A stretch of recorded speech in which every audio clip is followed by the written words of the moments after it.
Good afternoon, everyone, and welcome back to Dakshin Dialogues.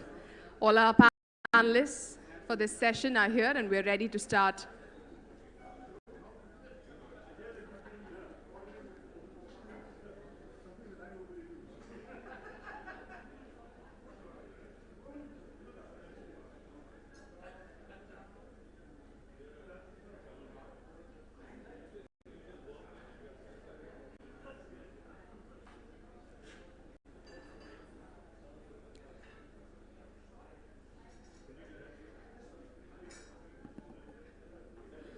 There has been quite a bit of an anticipation for this particular panel, not just today, but ever since we started speaking about Dakshin Dialogues and the kind of responses that we've been receiving about it.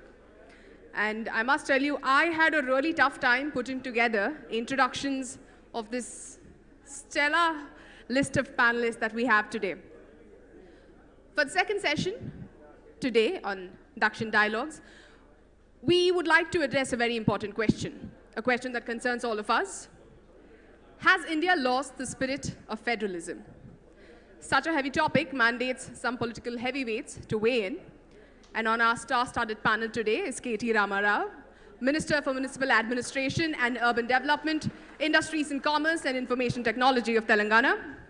KTR, as he is famously known, was named the most inspirational icon of the year 2015, has been at the forefront of agitations for statehood to Telangana. Under his ministership, Hyderabad is striving to race ahead of competing cities like Bengaluru, Delhi NCR to emerge as the startup hub of India. We welcome you, Mr. KT Ramarao, for this event. Joining him on the panel today is the fiery Dr. Palanivel Thiagarajan, Minister for Finance, Human Resources Management of Tamil Nadu. A former investment banker, Dr. Palanivel Thiagarajan is a no-nonsense politician with an undeniable mass following and a penchant for transparency in public spending and financial accountability. Dr. Rajan's political and policy views are significantly shaped by his observation of both the diversity of cultures around the world and the universality of human values. We are kicked to have you, sir, as one of our panelists today. On this panel is also Bugana Rajendranath Reddy, Minister for Finance, Planning and Legislative Affairs of Andhra Pradesh. From a grassroots level leader as a Sarpanch, Mr. Reddy has risen through the political system to become one of the most tactful finance ministers of Andhra Pradesh. His deft handling of finances kept the state's social welfare schemes up and running, even during the disastrous COVID-19 induced economic slowdown. We welcome you, sir, to this panel. Joining them in the panel is author, former international civil servant, and most famously, the Member of Parliament from Thiruvananthapuram, Dr. Shashi Tharoor. A third-term parliamentarian, Mr. Tharoor is also the chairman of the Parliamentary Standing Committee on Information Technology, previously a Minister of State for Human Resource Development and External Affairs in the Government of India.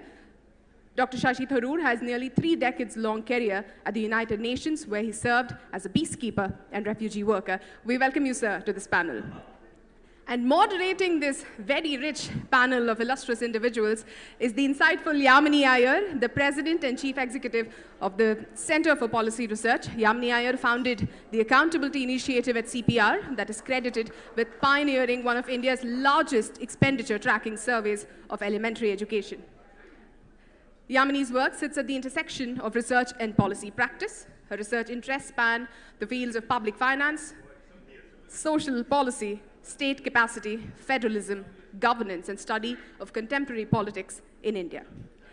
Before I hand over this session to Yamini, we would like to give you all a sneak peek of sorts into what South First is about. So we've prepared an AV for you, and I hope you enjoy it as much as we did putting it together for you.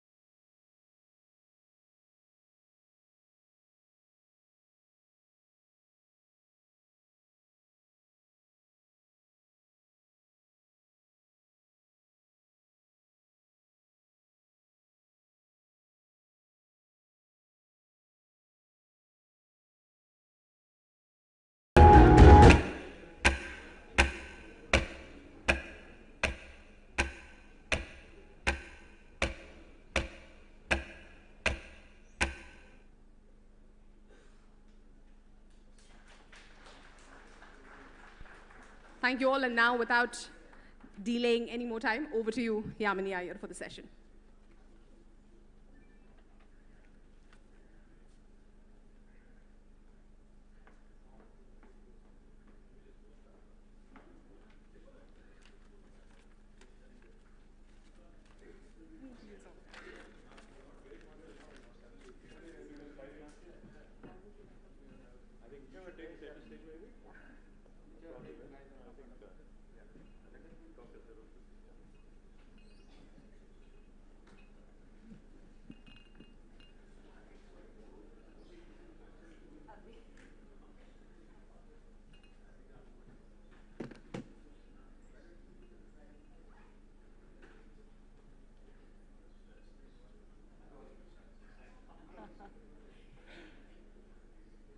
Thank you. Thank you. It's an absolute privilege for me to have the opportunity to talk about federalism in India. Has India lost its spirit of federalism? With 4 illustrious speakers who've been an active participant in shaping the nature of India's federal bargain and fighting for the spirit of federalism for India. My job as moderator is to throw out sets of provocations in the hope that all of you will respond to really enrich this debate. So let me start by asking all of you to reflect on what federalism is, because in order for us to understand and try and answer whether India's lost its spirit of federalism, we first, I think, have to understand what the spirit of federalism for India was to be able to identify what we've lost. Scholars of federalism, of Indian federalism, have gone back to our constitutional debates and argued that India had a fairly unique kind of federalism, different to core federalism that the United States, for example, has. Because it was a federalism, and if you look through our constitutional debates, B.R. Ambedkar in particular played an important role in arguing for a much more centralized notion of federalism. So in a sense, in 1950, when we adopted our constitution, we were looking to what many scholars have described as a quasi-federal structure, or a federalism with very strong centripetal tendencies, which is why the center plays an enormously critical role in India's federalism, unique compared to anywhere else in the world. So let's start with that. Were we, in 1950, committing ourselves to a genuinely federal India? And if so, what was the nature of that federalism that we may or may not have lost today? Shashi, may I start with you? Sure, Yamini. We're very happy to defer to our home state here. Though I suspect on this, most of us are on the same page. As far as 1950 is concerned, no, I think quasi-federal is absolutely the right answer, because what they felt was that you needed, on the one hand, to keep the country together. Don't forget, we just emerged from a terrible, violent partition. There were still the princely states that had very recently been brought into the Union.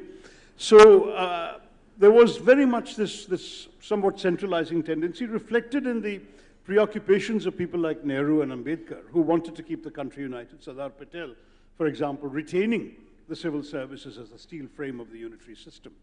But at the same time, there is a curious ambivalence, because there's language like India being a union of states. Because after all, in the US, it literally was a union of states. The states pre-existed and came together to create the union. But in our case, the union came first, and the union still has the constitutional right to create states, as we've seen with the creations of some of the more recent states in the last 25 years. So you've got a very interesting ambivalence, but that ambivalence need not be problematic if there is a fair balance. The overall objective ought to be that everybody, wherever they are in India, should feel they have an equal stake in the survival and success of our country. And federalism is a means of ensuring that. The problem has been that the attempts that were made to maintain that have sadly declined or been diluted over the years. We have seen, for example, a situation where the proportion of resources that the center transfers to the states has significantly declined. Central revenues have gone up. I think PTR and KTR can speak to this more than the other, Mr. Reddy, the finance ministers can speak to this better. But this has become a genuine challenge, and therefore the capacity, the ability of the states to balance the overweening authority of the center has been called into question like never before in the last decade or so. That, I think, is where the question of the spirit of federalism comes up. There was a balance. Has that balance been lost? Thank you. So there was a balance, and in that balance, the center certainly played a crucial role, particularly, as you say, in the ability to form states. KTR, may I come to you first to ask you to reflect on precisely this? Before we get into what we are losing, to understand what was the nature of that balance, because the center played a very crucial role in actually creating, or continues, in fact, by virtue of its constitutional powers, in shaping the nature of the formation of states. So, you know, in your imagination of what federalism is as articulated in the Constitution, what is the role of the center in that framing? Thank you, Yamini. Firstly, thanks to Vasu and team of South First for having us here. I think it's an honor to, you know, be on this panel. You know, I've had the good fortune of meeting Tyaga for the first time. Good seeing you. Going to the question that you asked, I think the reference that you made with respect to Constituent Assembly debates, I think Dr. B.R. Ambedkar, just to quote him, because I don't want to get it wrong, he had very famously said, these provisions with respect to defining India as a union of the states make the Indian Constitution both unitary as well as federal, according to the requirements of time and circumstances. In normal times, it is framed to work as a federal system, but in times of war, some sort of an emergency or an exigency, it is so designed as to make it work as though it was a unitary system. So the fact is, India, without a question, as enshrined in the Constitution, is a federal republic. But the efforts that are being made over the last few decades, I'll not name names, but I'd definitely say both the union governments, you know, whoever it was, have made consistent efforts to centralize power, have made deliberate attempts to ensure that union of states eventually sort of becomes a unitary state. And that is reflected in so many things. In fact, a classic example, as we sit here and speak on the 17th of September 2022, we've had an invasion of sorts in Hyderabad today. In fact, 17th of September 1948 is the day when Hyderabad became part of Indian Union. We integrated into Indian Union. This was exactly 74 years ago. Now, there are different interpretations, different versions. You know, some people would like to call it liberation, somebody else calls it integration. But the fact is, Hyderabad, the princely state of Hyderabad, became part of Indian Union. Now, if you wanted to celebrate an occasion like this, if you wanted to commemorate an occasion like this, what should the union government do? You should talk to the state government. You should discuss with us. You should seek our opinion. Because after all, we are a democracy. You know, irrespective of our political ideologies, affiliations, we need to talk to each other. We need to consult with each other. And this is not a political party one-upmanship. This is not a BJP versus TRS. This is the union government versus the state government. So when the state government had its difference of opinion, today, in fact, like I said, we had an invasion of sorts. We have the union home minister here, along with 2 other chief ministers and a couple of other cabinet ministers, who are doing a parallel program to what the state government has envisioned and what the state government has planned. Now, this kind of conflicting message that is being given out by way of competing, you know, claims on the same occasion is what is wrong with the federal structure of India today. Just to give you an example. I can quote a number of other things that are wrong, but since this happened this morning. So that's why, in fact, I feel there was a time right after independence where we had a union home minister who would actually flew down to Hyderabad to unite and integrate Hyderabad into Indian Union. Today we have a home minister after 74 years who flew down, who's trying to divide us and bully us, you know, literally bully us into submission of sorts, wanting to subscribe to their ideology, wanting to just adhere to whatever they say, wanting to literally dictate terms to us, which is not acceptable. After all, we are the world's largest democracy, and this sort of, you know, I am superior to you and you are subservient to me kind of an attitude is not something that I think was enshrined or was envisioned by the drafters of our Constitution. Thank you. I think you make 2 very, very crucial points that I hope we can come back to through the course of the conversation. One on the importance of deliberation as holding the key to maintaining the character of the federal principle. And second, the question of equity. The first among equals, or is there something above as the union and then states come below, which I hope we can discuss in greater detail. PTR, can I come to you to ask you this? On the nature of the fiscal architecture, the Constitution has been often characterized as imagining a relatively centralized fiscal architecture. Some call it the one-third, two-third problem, in that the bulk of fiscal monetary powers rest with the union, but the bulk of expenditure powers rest with the states, creating, in ideal world, conditions for cooperation, but in not so ideal worlds, conditions for dependency of states on the center. How do you interpret the Constitution's framing of the fiscal architecture for India? First of all, thanks for inviting me and having me be part of this wonderful panel. Look, I think I'll just step back a little bit. I think at the heart of the notion of federalism is some component of every person's desire for self-determination and a place at the table where big decisions are made. I mean, that's really what federalism is all about. Nobody should be dictating my outcome without my input in the system, right? And you look at it state to union, or you look at it state to village. It's this notion that in a democracy, there should be some participation and right to self-determination.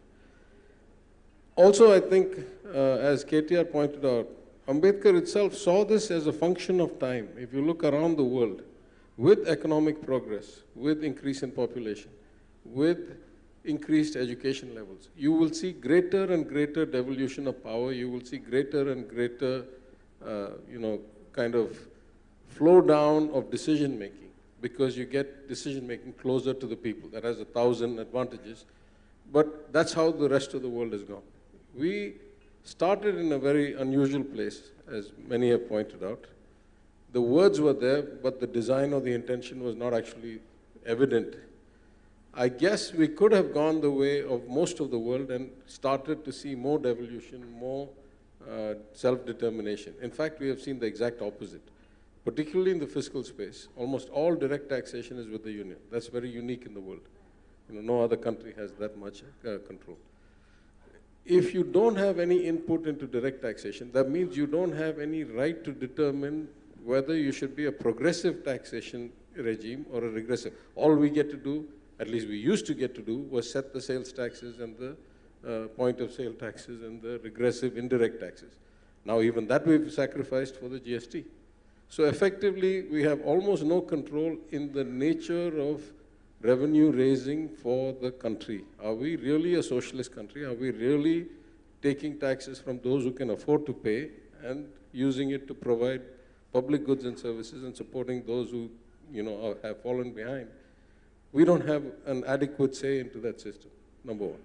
Number two, it used to be that 2/3 of the spending was directed by the states, maybe, I don't know. Right now, that's not true, because the way the union government diverts things into cesses and surcharges and then names all these schemes, PM this and, something, and then they say we do partial funding the first year, and then they shift the funding to us the second year, and by the fourth year, we still have to call it PM something, but 100% of the funds come from us.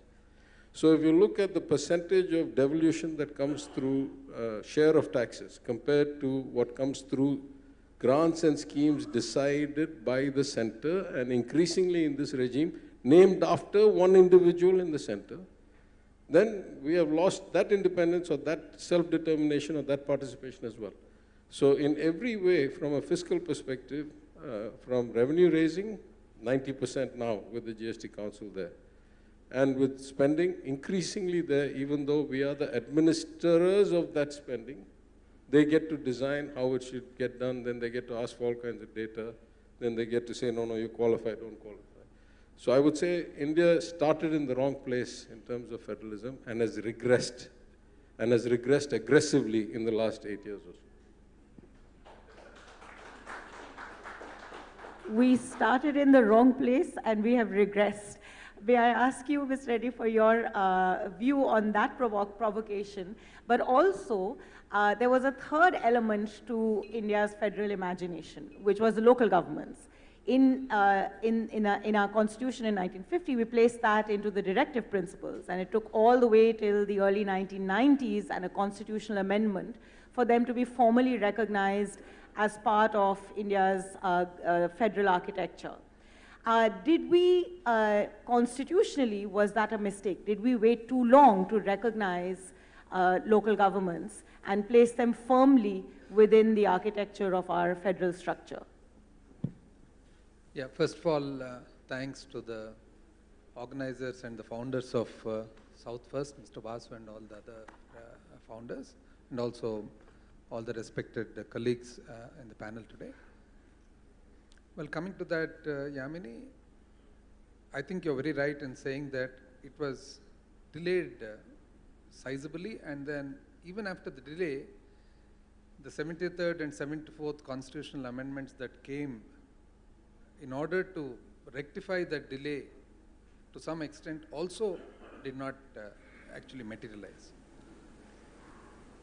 Normally, there are two ways. One, the requirement of various areas or territories to come together and be one in order to have a common cause or protection or a common future, etc. The other is to hold territories by way of having a country or a republic. India actually became a union in peculiar circumstances which, with a long history and various happenings. So the aspirations of the people of this country at that point of time when we got independence would be quite different from what the generation of today actually see or perceive. The local bodies should have been strengthened and should have been firmly in place right from day one. Because of the delay and because of it not happening, gradually over a period of time, there arose some sort of a blurredness between the relationship between center and state.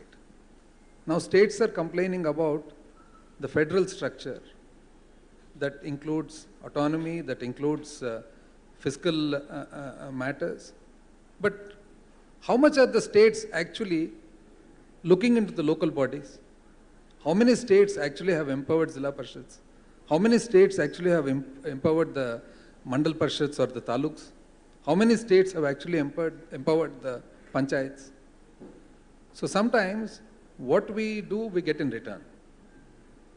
So I feel that this structure, federal structure, if implemented in spirit and objective right to the level of Gram Panchayat, will actually over a period of time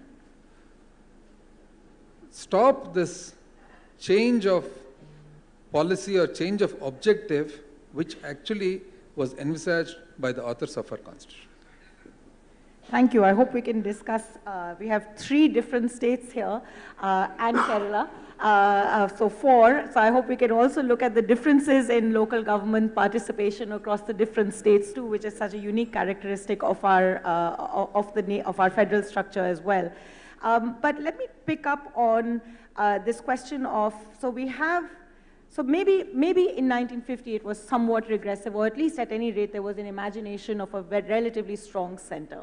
But if you look at the arc of independent India, especially after single party dominance of Congress starts breaking, democracy gives you a great vibrancy of federalism. So to Ambedkar's imagination of us moving from unitary to federalism, regional parties start playing a really important role in our national politics as well.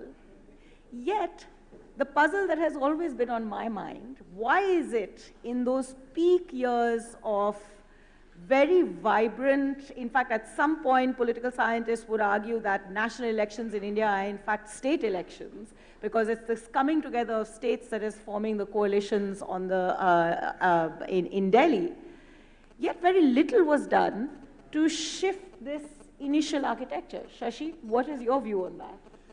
Well, I think that a lot depends on how the government of the center runs the country. And I think with the exception of a brief period in the 90s when there was even talk of the states owning Delhi, when the government was essentially comprised largely of regional parties, you do have parties with a so-called national vision in power in Delhi who tend to ride roughshod over the rights and sensibilities of states. I mean, a very good example was as recently as the proclamation of the lockdown for COVID, where though the states would have to implement that lockdown, they were not consulted. It was a decision announced by the Prime Minister on television sort of 3 hours before it needed to be implemented.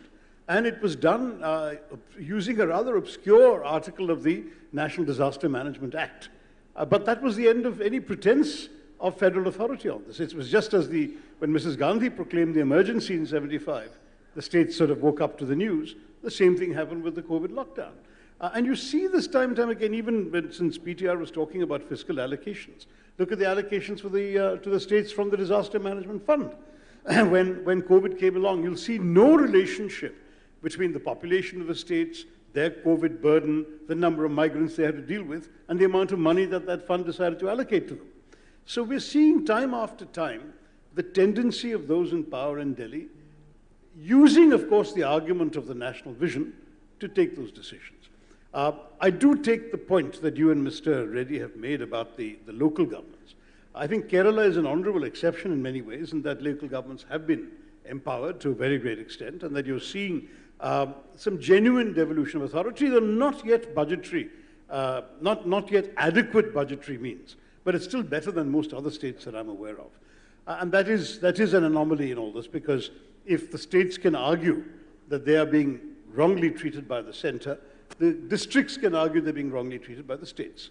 Having said that, the states have a good excuse nowadays, which is that the money they're getting from the center hasn't gone up. It's very interesting when you saw the 14th Finance Commission recommending a significant increase in the proportion of taxes that should be paid to the states.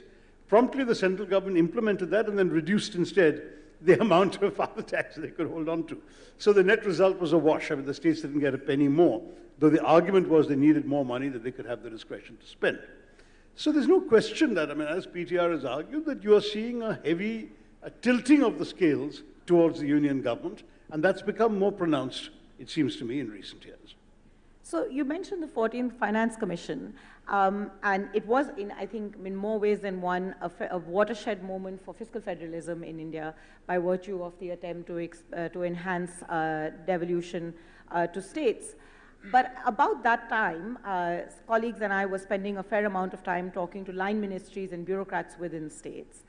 And one of the things that struck us a lot in those conversations is how much, at least the bureaucracy in the line departments, were unhappy because what the center did was, having done the devolution, it reduced the allocations to several centrally sponsored schemes. Now, centrally sponsored schemes have been the bane of most state governments since the 1960s. I think commission after commission after commission has complained about centrally sponsored schemes, and attempts have been made every now and again to reduce the number of centrally sponsored schemes from 500 to 120, then goes back to 200. Now apparently it's 28, but it's actually about 150. And if you look at the DBT database, there's 400 schemes that the government of India has for which money is flowing. So these abound everywhere, and state governments complain a lot. But I was struck, and this is an open question to any one of you who would want to pick this up to answer, why it is that, at least in the bureaucracy, at that particular moment, there was great annoyance about the reduction of centrally sponsored schemes. In fact, it felt like we had just turned the clock to say, don't take those back, give them back to us all over again, line department after line department, not finance departments, though, and I'll come to that in a minute. But what is it about the tensions of these centrally sponsored schemes? They've always been there. Politically, it's always been a source of complaining. But whenever they get reduced, the argument is for more. I think Shashi lives in Delhi. He should take this. He has more interaction with bureaucrats. The three of you have full rights to answer that. Let me just quickly jump in. You know, I think when Shashi was speaking, I was thinking of how India has really become, you know, as Tyaga said, I think over a period of time, it has really regressed, and the spirit of federalism really it has come to a situation where now everything is centered around people and personalities. You know, there was a time, with all due respect, when somebody famously said, India is Indira and Indira is India. You know, the whole personality cult thing. Now, something very similar, but even more, possibly more drastic, you know, where stadiums are being renamed, where medical colleges are being renamed, and I'm guessing if the Union Finance Minister has a way, I think the new currency notes also will have, you know, the Prime Minister's image. Possibly they'll even replace Mahatma Gandhi's image. I have no doubt in my mind. Because, you know, we have a situation where it's funny, embarrassing, and also sometimes upsetting. We've had the Union Finance Minister here recently, a couple of weeks ago. She went to a fair price shop in a district about 100 kilometers from here. And she was making a scene out there like a street-level BJP worker, asking the collector, right in front of about 200 people, as to where the Prime Minister's photo in the fair price shop was. Now, the point I'm trying to make is, if we are truly a federal republic, as we are supposed to be, why are we fighting over an individual's pictures and in the institutions that we've built at the grassroots level? I mean, if I can certainly counter it and say, you know, when Modi ji was the Chief Minister of Gujarat, did he put up Dr. Manmohan Singh's pictures in all the fair price shops in Gujarat? I don't think so. The point I'm trying to make is, none of our enactments, none of our legislations actually mandate this kind of cult worship. What has essentially happened, Yamini, in my humble opinion is, while we are called the world's largest parliamentary democracy, we function like a presidential democracy and not like a parliamentary democracy. Essentially, everything being centralized. And this applies to states as well, by the way. I'm not saying this only about the union government. I'm also saying the same thing about state government. Even the states, as Rajendra said, we do also, in fact, barring Kerala probably, I think we do not empower our local governments enough. We don't empower our local governments enough. So, yes, what you do is sometimes what you get. Karma is a boomerang, like they say. But the point is, we need to, at some point, draw lines, clear distinctions, and say, okay, now let's define our roles, the defense, railways, and there are certain areas we have simply no role. That should be left to the union government. And what is the union government doing today with respect to Narega? They want to deposit funds from the Narega kitty directly into the workers' account in a village. Now, do the states not get to decide what sort of work needs to be taken up? Kerala may have done some things. Telangana may have done some things. Tamil Nadu would want to do something else. And Andhra might be wanting to do something else. We are all on different stages of learning curve. Now, this is the essence of federalism. Trying to ensure that we understand stronger the states are, stronger the country is going to be. Each state needs to align its priorities in tandem with its local governments. In Telangana, we run a program called as Palle Pragati and Pattan Pragati. Today, when Government of India is rated the top 20 best villages in the country, 19 are from Telangana because of this program. The point I'm trying to make is, when we are operating with a focus and when we are trying to up our game, all the union government needs to do is encourage performance and leave it to us to decide what central sponsored scheme that we need to participate in and what we can opt out of. If that sort of flexibility is given to us, as opposed to thrusting things down our throat, I think then we truly will become a strong nation, and as Prime Minister calls it, Amrut Kal and Achhe Din will come fairly quickly. Flexibility in centrally sponsored schemes, PTR, do you think that's part of the menu of solutions to reimagining the federal compact? Yeah, I'm not even clear why we should have centrally sponsored schemes as opposed to giving the money to the people, right? I have a video clip picking up from my friend of then Chief Minister of Gujarat, Thiru Narendra Modi, going on a long exposition. It's in Hindi. I can play it here if you want. Yeah, he says, you know, he says the states have been feeding the poor for decades. All of a sudden, the union comes and says, this is coming from me. What does that mean? All these things, right? So I think there are some clear roles for the union. Foreign affairs, defense, currency stabilization, you know, trade, policies. But when it comes to what is right, I mean, you and I have talked about this before. You've seen so many CAG reports, not our reports, CAG reports that talk about Swachh Bharat scheme toilets built with no water because the union government cannot supply water, only the local body can supply water. Or funds sent and not used because you cannot whitewash a thatched school. And, this notion that somehow you can direct or dictate policy. And then the question then is, what is the intent? Is it to create a kind of cult? Is it to, so, we have an insurance program, or for that matter, PDS. In all of these things, Tamil Nadu was certainly ahead of the Indian average or the design of the union scheme. Then they design a scheme, and then they say, you have to change the name. If you want some share of it to be funded by the union, you have to change the name. We have an insurance program. They want to partly fund some of it. They say you have to put the Prime Minister's image on the card, on the ID card. I mean, we were already doing it before. Now, you get some. So, and I'll go even to the extreme in terms of schemes, right? Like they have the scheme called Jal Jeevan scheme, right? And it started out with, 60 or 80-20, then 60-40, then 40-60, the usual model sliding scale. But they incentivize you to actually take the tap into every house in every village. Now, in a lot of cases, the villagers don't want the tap in their house. They have their own, mores and their own psychology about it. They want a public tap on the street. In my constituency, in colonies where I've offered to run taps into the house, they say, no, leave the tap outside my house, not inside my house. But the scheme says you only get funding if you take the tap inside the house. Right? This last mile delivery, why should there be a standardized model coming from Delhi about last mile delivery? Different people have different preferences. That's what the states exist for. That's what the local bodies exist for. Now, as far as the local bodies, I definitely take my friend's comment because, he has, unlike me, he has served as a sarpanch at a local body level. I completely agree with the lack of devolution. But it's a double-edged sword. In the case of Tamil Nadu, a lot of our problems with local bodies have to do with the caste problem. And it has to do with no matter what you do about reservations and all that. Once you get to a granular level where within the same geographical area, you reserve this as a, let's say, a SC seat, but there is a whole lot of non-SC people there.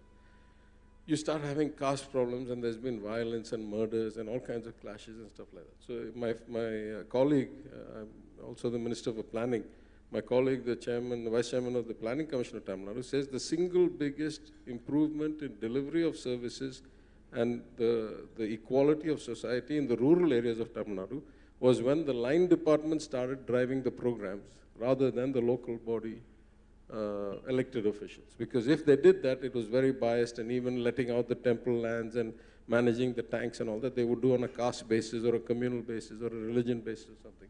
And once you standardize the model from Chennai, then it became actually better delivery. So I completely agree, you can't have it always. You can't say, I want devolution to my level, but not below me.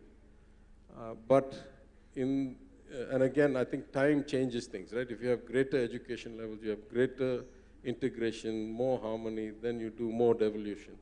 And I think some states, and maybe there's a correlation between the communist philosophy and the fact that Kerala has such high devolution, maybe.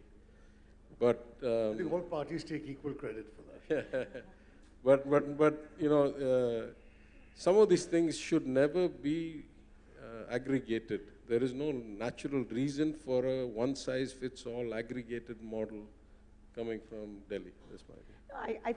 I think one of the big governance challenges for India is that we still haven't passed out what level of government should be performing what level of function, and it leads to a consistent set of overlaps across the board. I was going to pose the next question, but you've thrown such an important provocation about local governments and the local context that I think, Mr. Reddy, you have to answer that. Because if at the risk of making a too broad a statement out of your somewhat more nuanced point, would it be right to say that the inequalities at the grassroots level should necessitate a little bit more centralization from the state? I'm just throwing this out as a provocation because I think that's one of the very critical reasons why centralization at the state level has often happened at the cost of deeper devolution to local governments. These things, Yamini, I feel are very state specific, with in acknowledgement and also due respect to the opinions of my colleagues here. Transgression of responsibilities and duties, overlaps normally happen vertically. Now, the duty of a local body representative, a sarpanch or a taluk board president is well defined. But the MLA wants to go and see what all is happening, right from laying of drains to roads to water. This is clearly the role of a local body. And the MP also with the MP lad The fund. MP also. And now, MLA is transgressing into the local bodies, Parliament is transgressing into the legislatures, so is the result with regard to local bodies, legislatures and Parliament.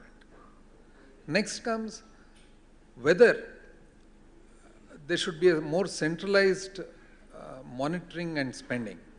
I believe that in a democracy, ultimately, it is the elected representative who should have supreme power. He is elected by the public. If the public do not like his whatever capacities, there is always a provision to replace him when the period ends. But I have in my own experience seen that anybody who is elected by the public have a far better understanding of the needs of the public than anyone else in the system. And now when it comes to the expenditures that are made, now I, belonging to a state as well as to a regional party, at the same time, to be fair and be objective, the money that is being spent by the center for the schemes, central sponsored schemes, are outside of the money that is already devolved to the states. So, when the center spends certain amount of money on CASDS, centralized state development schemes, or the centrally sponsored schemes. So, centrally sponsored schemes are 100% spent by the center, and CASDS are partly spent with contribution by the state.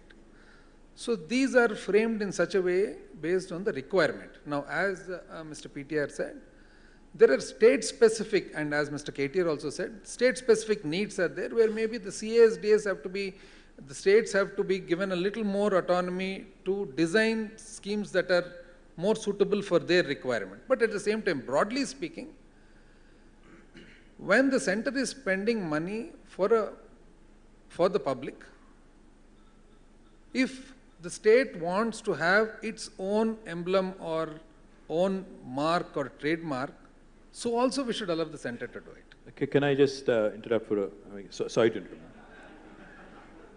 My point is very simple, very straight. I agree with you and I don't have a problem with centrally sponsored schemes either.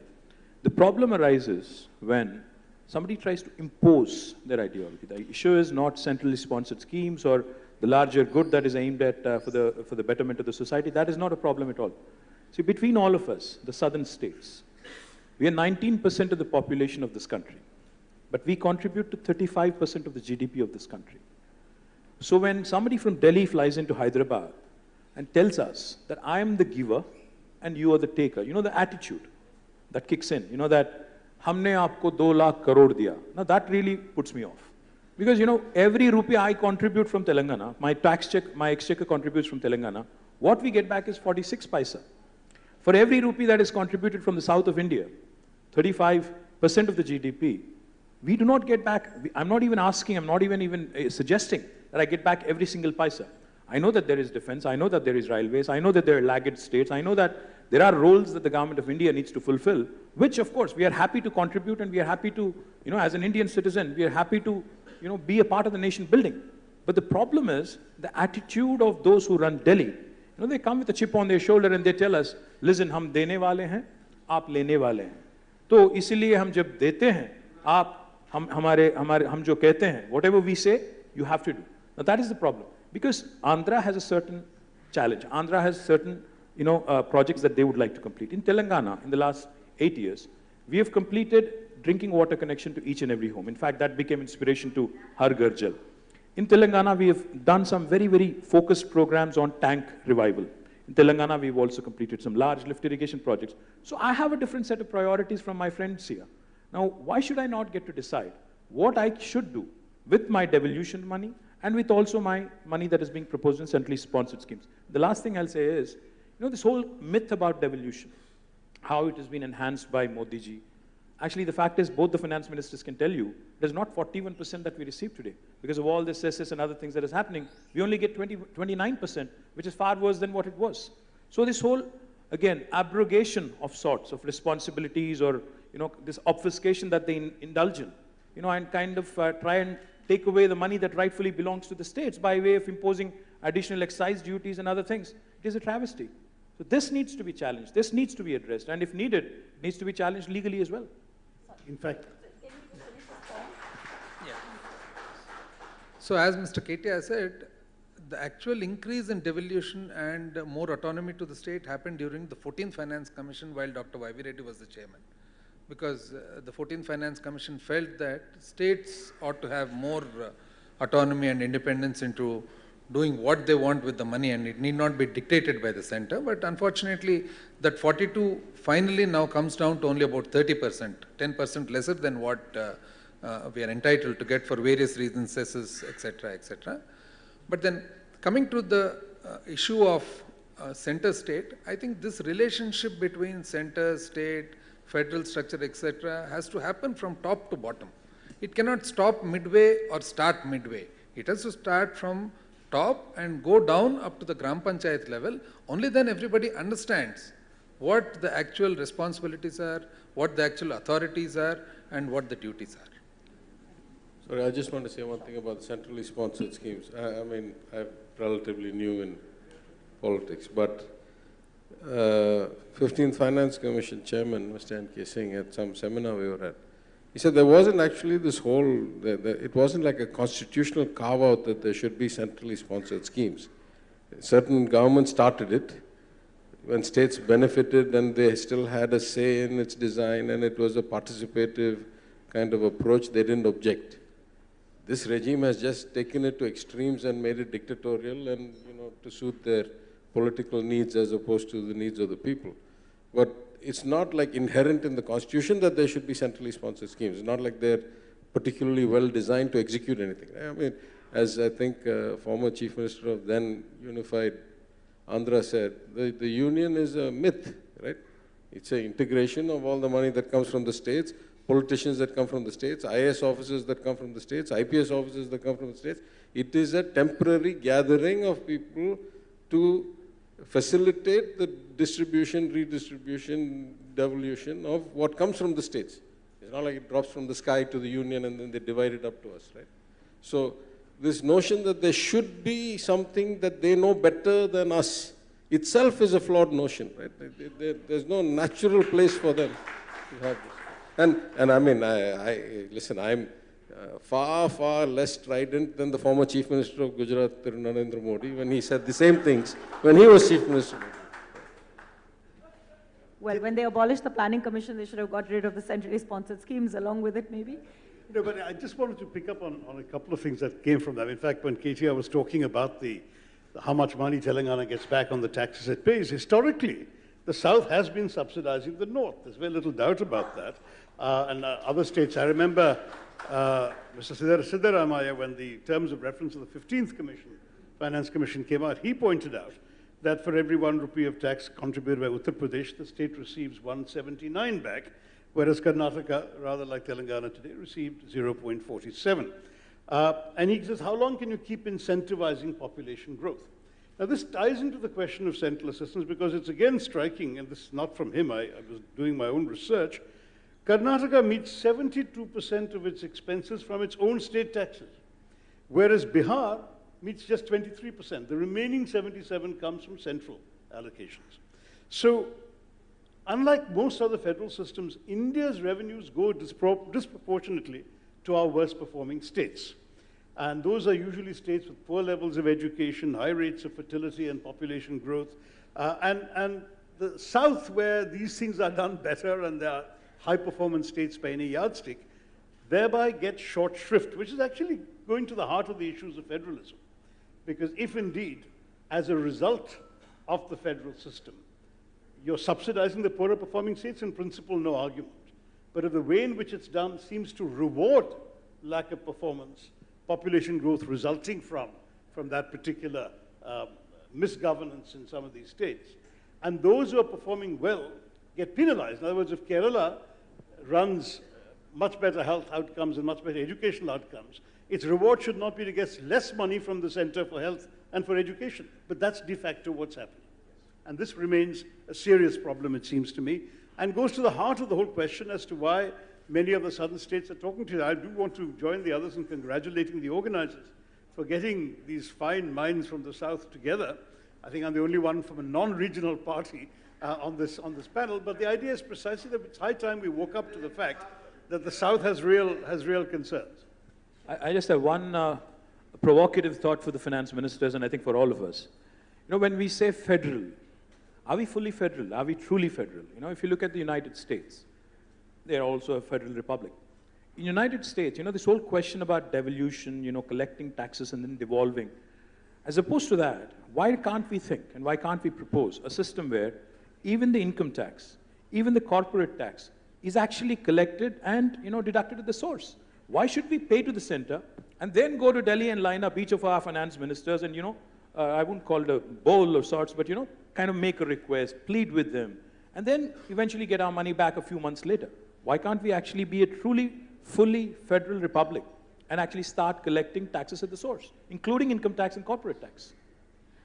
But to add to that, from a northern perspective, how do you then deal with the fact that growth paths have taken our country? When I said that, I mean our share of the income tax and corporate tax. I don't mean the whole thing. So, but I'm just going to throw out one element to this, which is the challenge of inequality.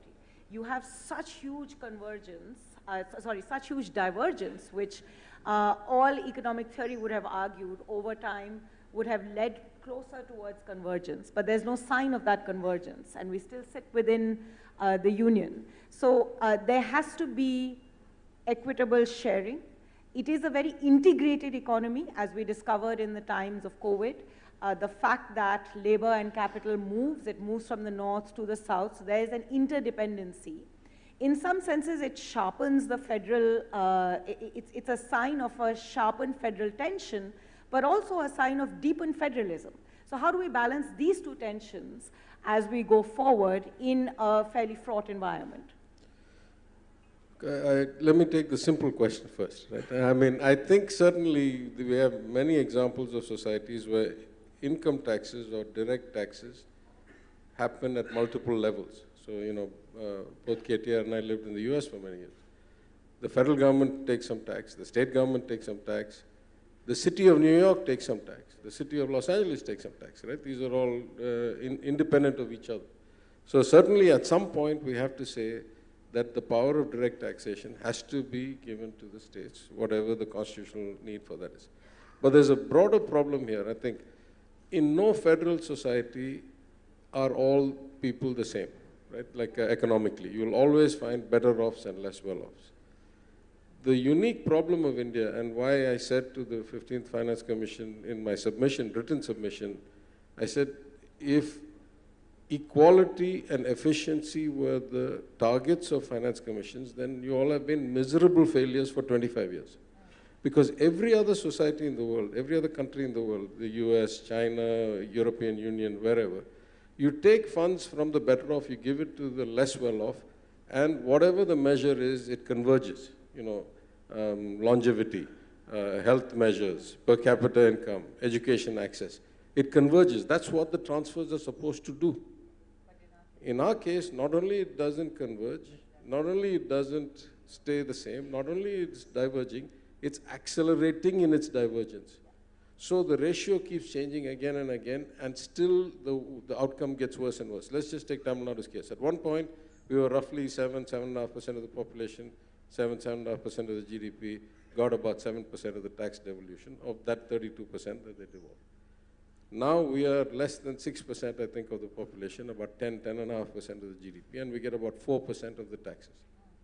That means for 25 years, these things have been going the wrong way, and we are not getting convergence. So there's something structurally wrong. And what's structurally wrong is not with us. What's structurally wrong is in those northern states where despite getting massive devolution, despite getting massive transfers, they are not able to improve the quality of people's lives, the average education access, or the social development indicators or human development indicators. So if your measures on which you allocate, you know the formula for the Finance Commission, some population, some gap to actual, all these forest cover, land and all that. Clearly, they're allocating the money on the wrong dimensions because they keep on allocating more money and things keep getting worse. So there's something profoundly wrong in the developmental model of the northern states, particularly the Hindi belt, that unless that is fixed, no matter how much money you transfer, you're not going to be able to fix the problem. You can do politics with it, but you can't improve people's lives unless you find out what that is. And I have written in my submission, one main thing they can fix is empower women, ensure girls stay in school, delay marriages, get them, better health outcomes, and they haven't done that. That's really, even a state like Gujarat that has slightly higher per capita income than Tamil Nadu, 50% or so of the girls around 18 are not in school. That's not true in any southern state, right? So there's something structurally wrong that money can't fix that needs to be fixed some other way. Otherwise, we are just keeping on going the wrong way. No other country, no other union in the world has this bad an outcome. I completely agree with him on how miserably they have failed in the north. But they come here and lecture us, by the way. You have to admire their temerity. You have to really admire their guts and temerity to come to the south, lecture all of us on how to run our states and how to actually administer, and how miserably we have done vis-a-vis them. When the fact is, all the indicators, no matter what you take, all the human development indices, all the social indicators will show you otherwise. There is, I think what both of you are saying gets to the heart of the governance issue. And there is a lot to be learned. That's why federalism matters so much from what different states are doing. So the country learned from the midday meals.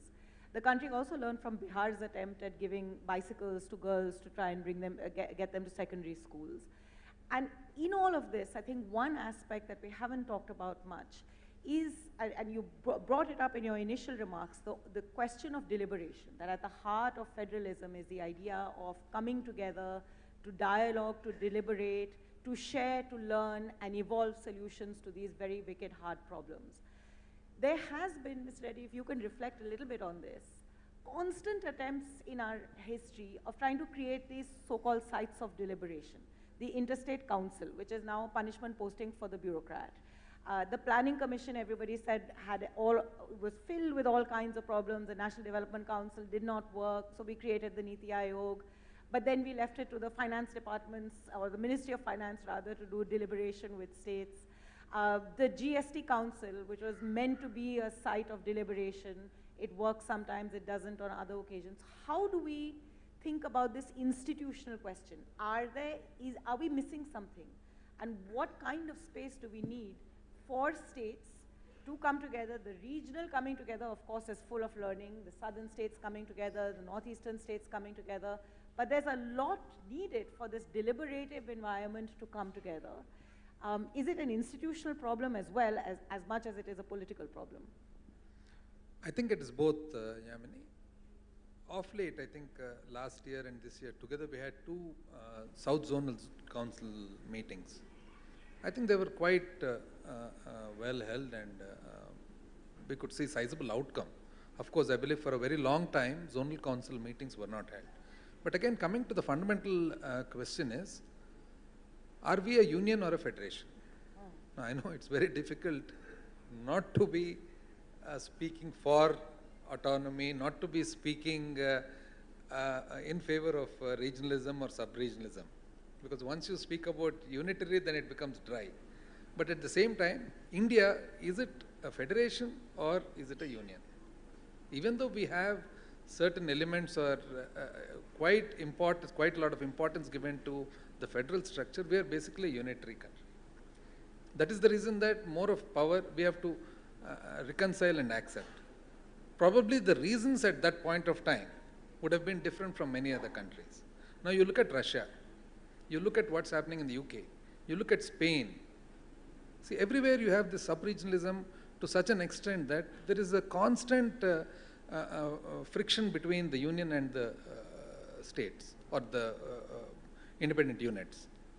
So for India to be one, there are various issues where we have to be large-hearted and given. Now, for example, I'll take the case of northeastern states.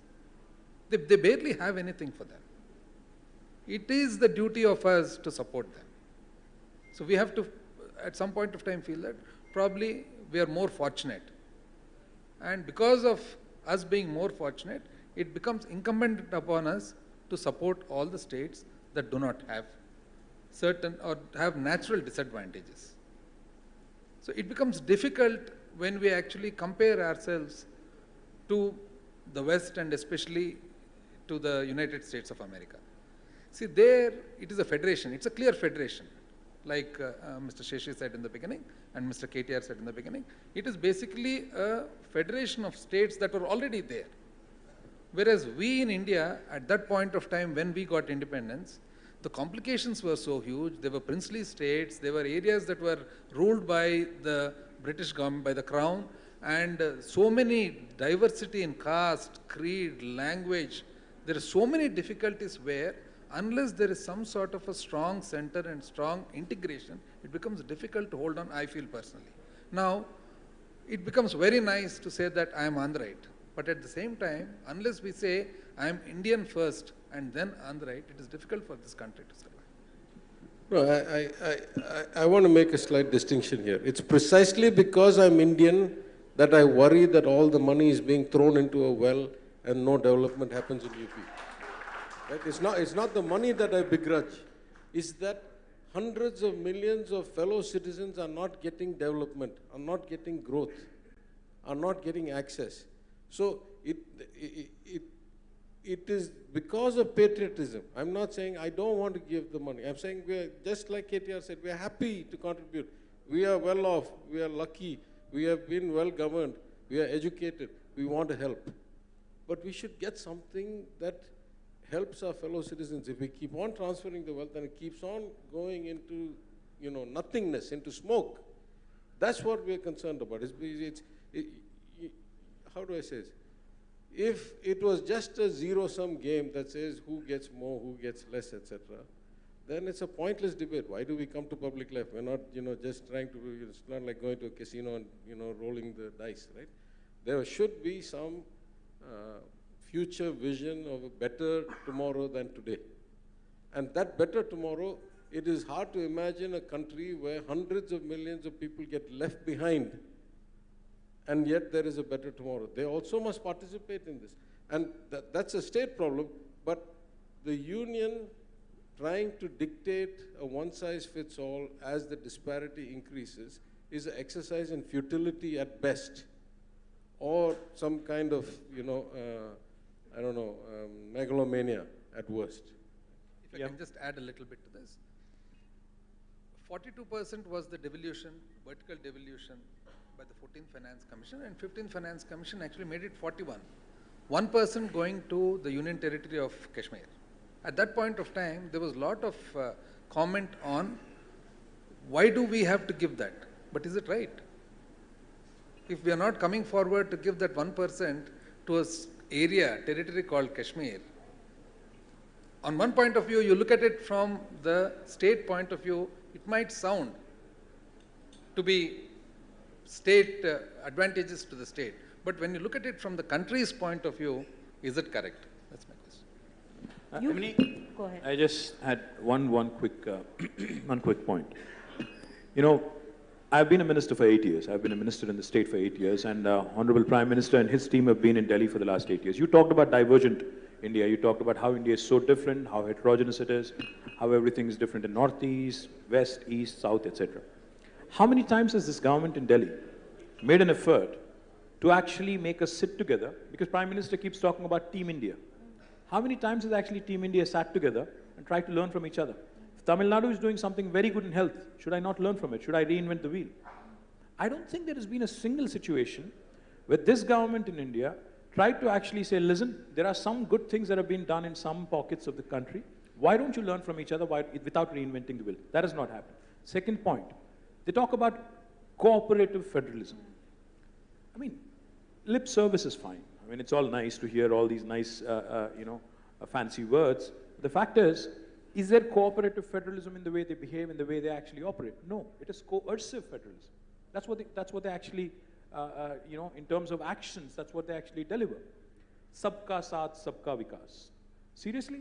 Has it been happening? Has it really happened? I don't think so. In fact, the last point I would say, somebody was joking when I was walking in. I was preparing because, there are some very, very sharp minds here. So I figured, I should prepare.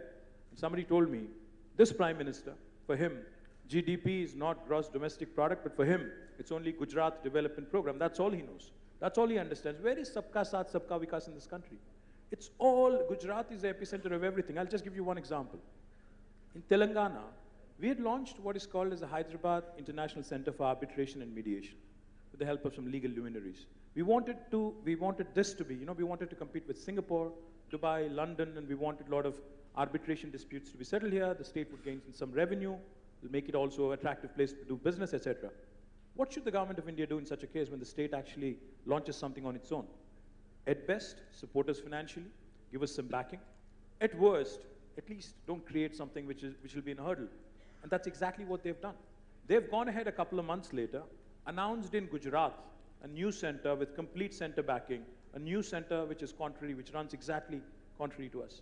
So the point is, this whole spirit that they talk about, unless it translates into action, this country will never truly be a fully federal republic. So at heart, it is a political, not an institutional issue. Yamini, if I can intervene for a minute.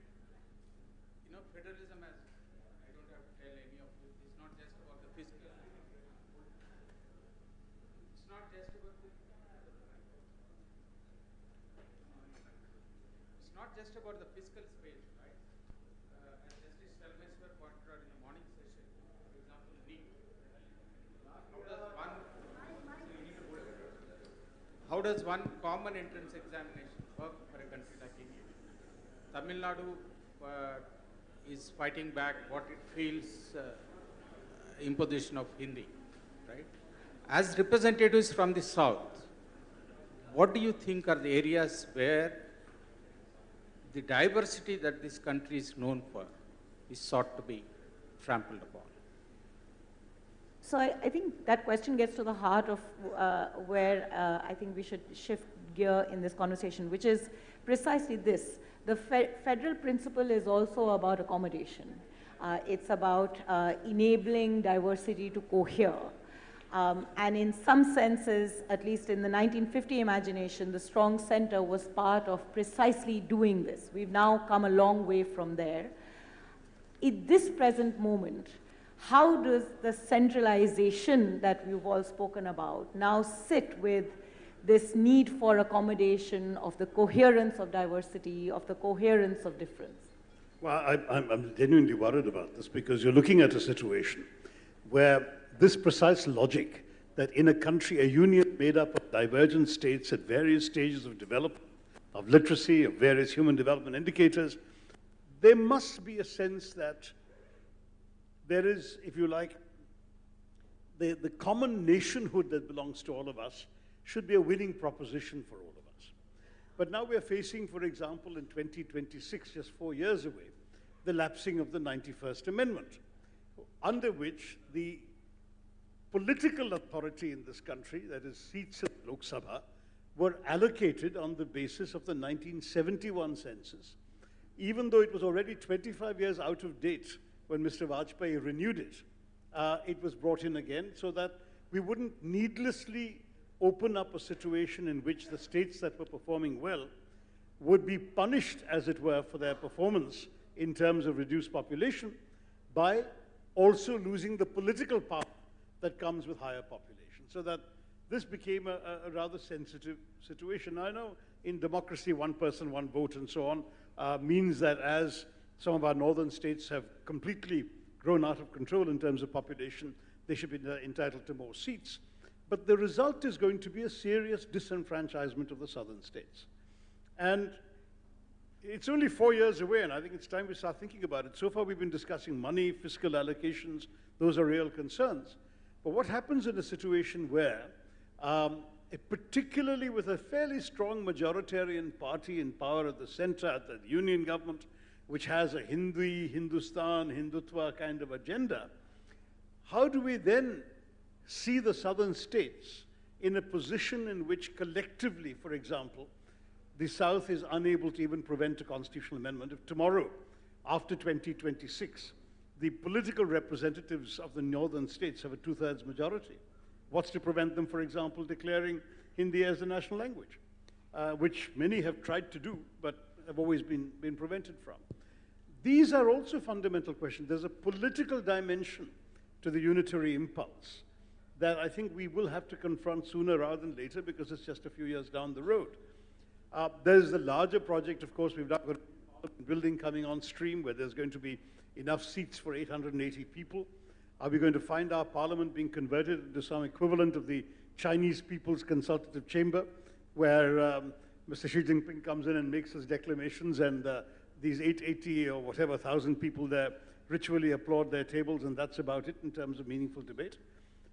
These are questions that I think it's time we start thinking about, particularly in the South, because the southern states are going to find that one of the rewards for their good economic performance, low levels of fertility of women, empowerment of women, education, and thereby lower population, that one of the rewards for that is going to be a loss of political power in the union. How do we deal with that? Anyone amongst you wants to comment on Well, this I think really important point? we have to collectively start campaigning and actually meeting more often and actually start making a case, because I think Shashi is absolutely right. We have, between all 6 states in the South, right now we have 130 Lok Sabha seats. But if that is going to be reduced by a large number, then I think the voice from the South, which has performed well, and for penalizing a performer, literally incentivizing a non-performer, is a travesty of all, in all forms. So therefore, I think we have to get our act together, cutting across, the various states. I mean, if I say too much, then I'll be called an anti-national. I'll be accused of being a secessionist and wanting a new country in the form of South India, etc. So I don't want to go thus far, but I'd rather say, under the larger rubric of India, I think all of us, like Rajendra said, we're all Indians first. We all love our country more than possibly, the people who run the country right now. But the fact is, yes, back in 1980s, when family planning was a big deal, South performed much, much better than the northern part of India. Now, you cannot penalize us. You cannot actually stifle our voice by way of cutting down the seats. I think we have to get together, cutting across political parties. Maybe in the next couple of months, we'll request our Honorable Chief Minister either to take it up in the Southern Region Council or otherwise. And I think this affects all of us. So a collective voice is something that we have. The need to reimagine our federalism is now becoming very clearly a visible issue on the horizon. Are there other aspects to this reimagination? There have been 3 issues that make their way into the national debate on a fairly regular basis. And I'd like both of you to reflect on all 3 of these. One is, do we need to go back to the union and state lists and reimagine the allocation of roles and responsibilities, both keeping in mind that there is a lot more integration, so things that states used to do now cut across state borders, so how do we manage that, as well as the fact that the union has taken over sets of roles that constitutionally were at the state level. The second question has been around the role of the institutions, like we talked about a little bit earlier, interstate councils, the absence of a planning commission. And the third issue of reform that comes up repeatedly is representation, not just in the Lok Sabha, but also in the Rajya Sabha, which was in some ways to be a representative of the states and doesn't necessarily play that role anymore. So is there scope, as we reimagine federalism, to also look at these 3 aspects of reform that come up, or is the national debate barking up the wrong tree?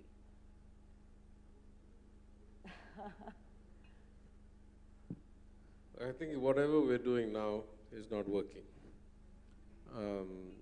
There was an article a couple of days ago from Ratan Roy talking about getting larger versus getting richer. I was in Delhi for something, and at some media house, in the course of a discussion, they asked me, "Oh, are you very excited that India has become a larger economy than the UK?"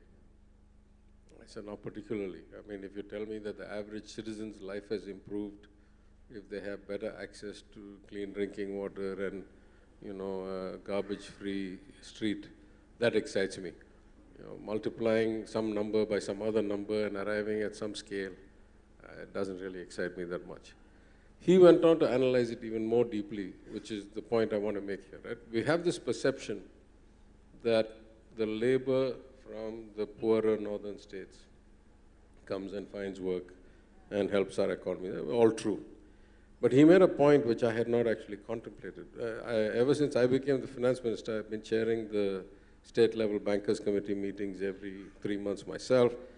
Credit is such an important component of the economy in a country like India, where you don't have unsecured lending, you don't have deep capital markets. It's a technical thing. But every single meeting, one of the things we look at is the credit to deposit ratio. It says how much is the total loan book in Tamil Nadu compared to all the deposits made by the people of Tamil Nadu. It is continuously above 1, right? So 1.05, 1.10, 1.13, something 1.09, which means effectively that the banks are bringing money from outside Tamil Nadu into Tamil Nadu and lending it into Tamil Nadu, thereby helping accelerate the growth of Tamil Nadu, clearly. I had not contemplated the reverse. And Ratin's article points out that the credit to deposit ratio in Uttar Pradesh is 0.55, even though it's a much smaller base. 45 paise of every rupee that UP people deposit into the banks gets taken out of UP and used somewhere else. That's clearly a retardant to their own growth, right? Now, nobody sets this diktat, right? The bankers go where the credit is good. That's true if you look at, World Bank or ADB or KFW or JICA. Southern states get a lot more of these projects, and the union tried to do something. It was misguided. They stopped it, thankfully. It's a technical thing. But nobody is that powerful that you can control the economy or the market, right? The market has its own momentum, has its own logic, its own rationale. People are sentient beings with their own preferences. So this is actually a great disservice. Whatever the model we have now, this model is a great disservice to those left behind. We should not contemplate all of North India as one block, or all of the Hindi people as one block, or all of the states as one block. Just because they happen to vote for a particular party doesn't make them that different than us, right? I mean, it's a different... I think we need to separate the person, the party, the outcome in the election, and the actual lives and realities of the people. And if we look at it from the lives and realities of the people, we don't actually have that much conflict. We all want the same thing. We all want everybody to progress, everybody to participate. We can't say we're for social justice in our state, but then we want only our citizens to progress and not the people of UP or Bihar. We want everybody to progress. This political dialogue around one strong man, one all-knowing, all-person being is obscuring these things. We need to separate these issues. And, if this is 5 or 10 or 15 years is a blink of an eye in the evolution of mankind. So at the core, if we go back to the real values, that is that we want everybody to do well, to have a stake, to do this, then we have to reimagine all these lists. And that's for all states, not just for our state. All states should have greater freedom. All states should be incentivized with the right kinds of variables to deliver the right outcomes. So I definitely think I'm not that visionary or that experienced to know what the fix exactly is, but I'm 100% sure that what we have now is not working, and we have to do something about it. Your thoughts on the fix? As Mr. KTR said, when it comes to the relevance and existence of various states in this country, in the parliament, that is non-negotiable. There's no way that anybody is going to negotiate or give in. Fundamentally, the various states in this country have been formed on the basis of linguistic basis. Now, there's no way that Kerala or Andhra or Tamil Nadu or Karnataka or Orissa or Bengal or Maharashtra or Gujarat, nobody will compromise their position when it comes to number of seats or the actual political presence. That is one thing. So that, I think, when the appropriate moment comes, it is quite natural that everybody will come together and not let anything happen where their existence itself will be in question. I think we've covered a very important set of issues that get to the heart of what federalism is. Federalism as a principle of accommodation, of holding together our diversity and representing our diversity, of being a principle which is about deliberation that helps us get through these very difficult challenges of a lot of divergence amongst us as states, and a lot for us to learn from as states. And the only way out of that is through a lot more deliberation, a lot more dialogue, emerging from which perhaps some of the reforms or the answers for this new imagination of federalism would come, because ultimately we are all coming together, as Shashi, you said. We are a common nation working towards a common proposition, a common purpose. We can open it up, I think, now for a few questions. We have about 20 minutes, am I right? Yeah, for questions from the House. Just a quick revision. Kindly introduce yourself and direct your question to the panelists that you would like an answer from.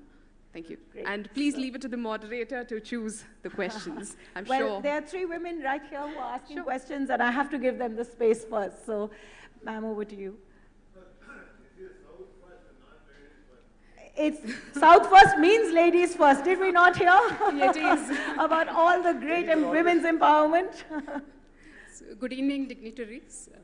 Pleasure listening to all of you. I'm Anuradha Tota, and good evening especially to KTR Garu. The question is about national education policy. I represent Black Buck Engineers, which is into EdTech, but I'm very concerned about making the content same across the country, because each place is different. Each state has a different orientation. Somebody wants manufacturing, somebody wants management, somebody wants IT. So it is different across, this same content. They have included something related to localization, but it's just, you can teach the same content in local language. Language is only one part. The content also is different. So there is very little debate across related to NEP. And whenever I go to NEP discussions, it's all praises. But I feel actually concerned about it. So request KTR Garu to talk about this. Well, I completely agree with you, because like it was pointed out, I think we need to start aligning our priorities with the kind of prevailing conditions that we have in our respective states. For instance, we just talked about NEET, the Common Entrance Examination. And in fact, Honorable Chief Minister of Tamil Nadu wrote to us. He has actually deputed a couple of members of parliament to us, and he had asked us if we should support their line of thought. But when we actually started digging into statistics, we realized that the students from Andhra and Telangana actually have been performing rather well in NEET. In fact, we've been the beneficiaries of NEET. So the point I'm trying to make is, each of us in our own states have different challenges with respect to what we want to set as targets in terms of our education curriculum as well. For instance, in the state of Telangana, our strengths are life sciences, information technology, and of course the areas where these two converge. We also have aerospace defense, logistics, textiles, etc., etc. So when I am designing my curriculum, I would rather have something where I play to my strengths, where I want my children, my local students actually gaining gainful employment in the industry that I'm actually trying to attract, rather than trying to study something which is completely unconnected, or which is completely not known, not relevant rather to us. But of course, you also have to understand, then there are certain courses. For example, some of the students might be wanting to, possibly study space technology. While I might not have a space station in Telangana, I should still be able to offer it. So there are certain subjects, I think, which we have, there's a certain bandwidth that we have to leave out. Barring that, I think the state should again be given the opportunity to tailor-make, to literally, create a curriculum which goes very well with their, next couple of decades or next, agendas as far as industrialization is concerned. Yeah. Hi, I'm Sunita, and I don't represent any organization. I've just come here as a concerned citizen. And first of all, congratulations to the organizers for having sort of something like the South First. I mean, it's high time we moved away from Delhi-centric, media. That's one thing. And you could not have found a better panel than this to address this question.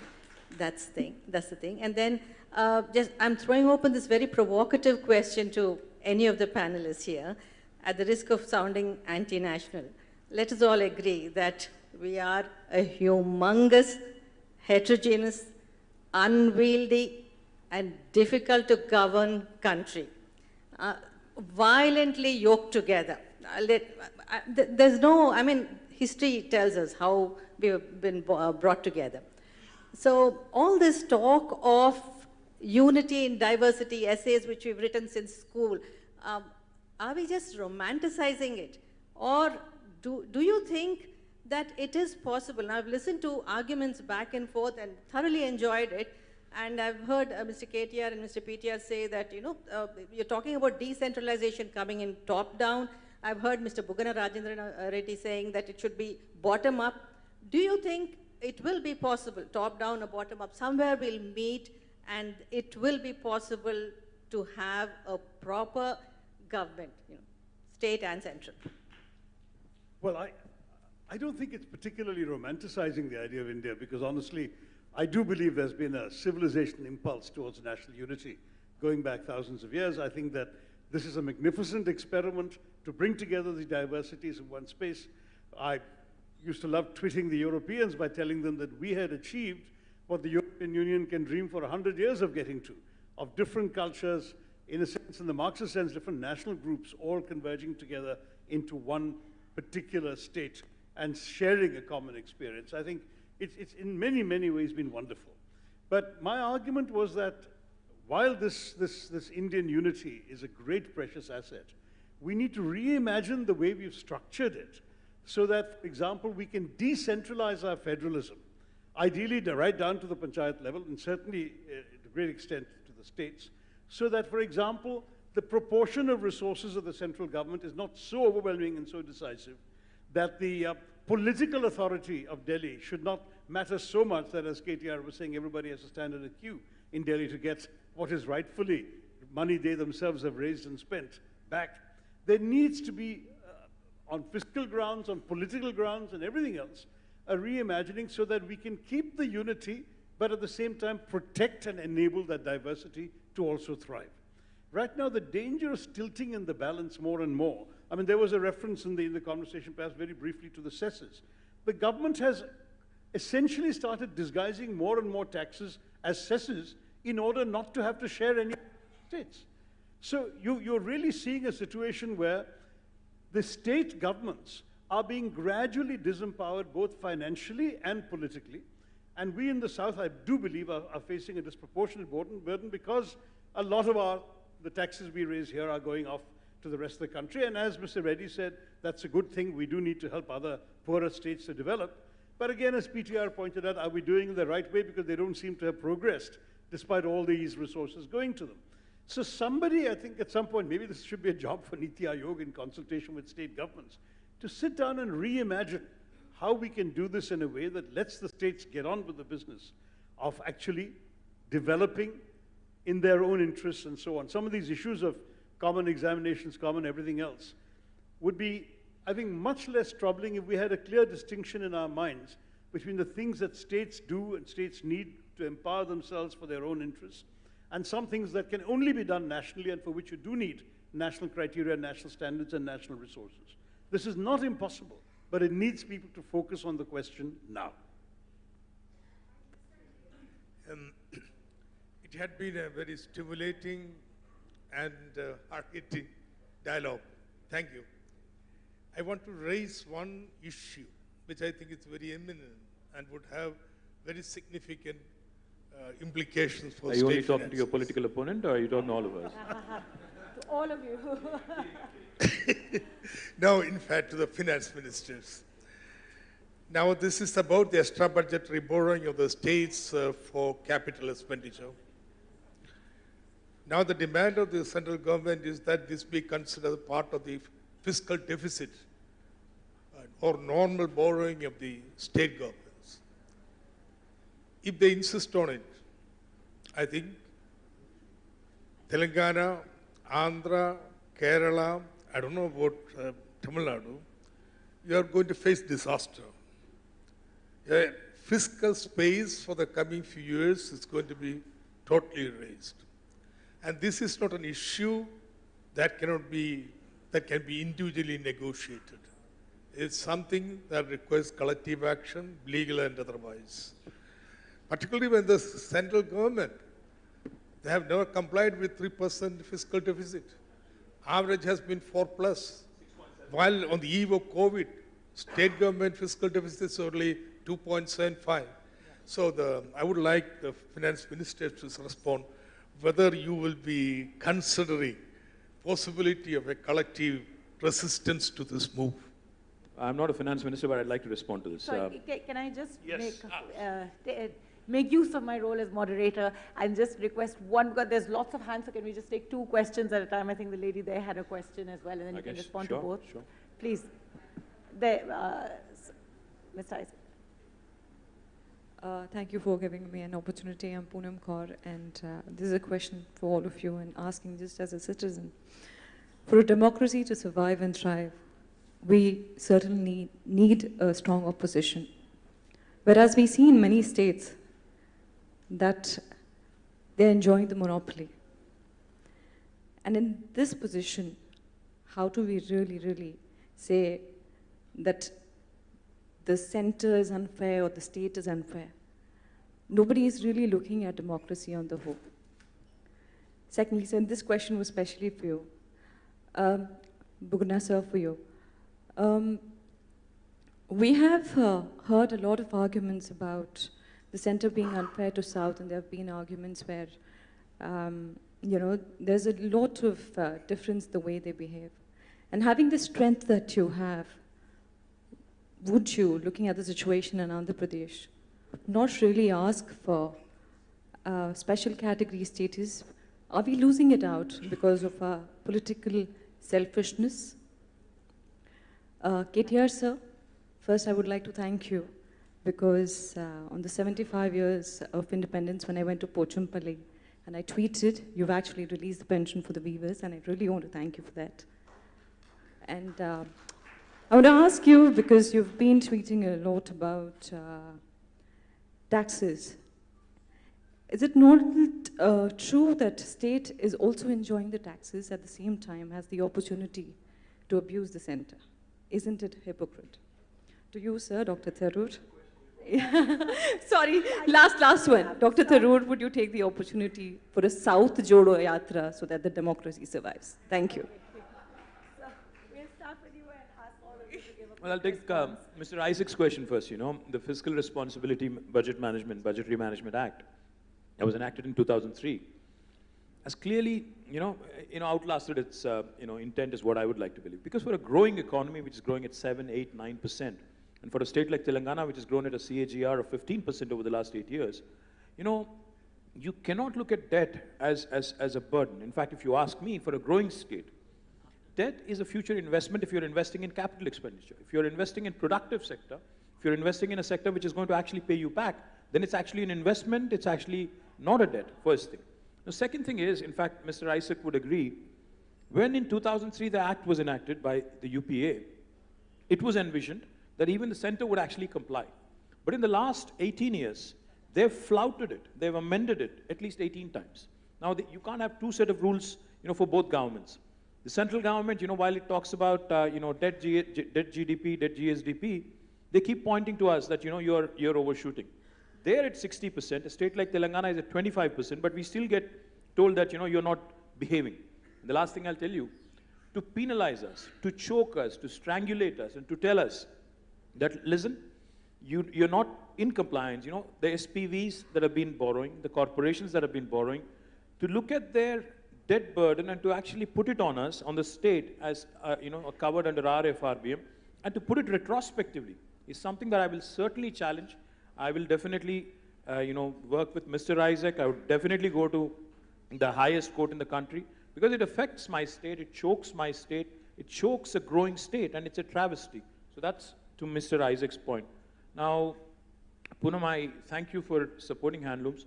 You said we are hypocritical. I don't think we are at all, because, we are a proud contributor to this nation. I'm proud that Telangana is a contributor. We are only 2.5% of India in terms of population, but we contribute to 5% of GDP.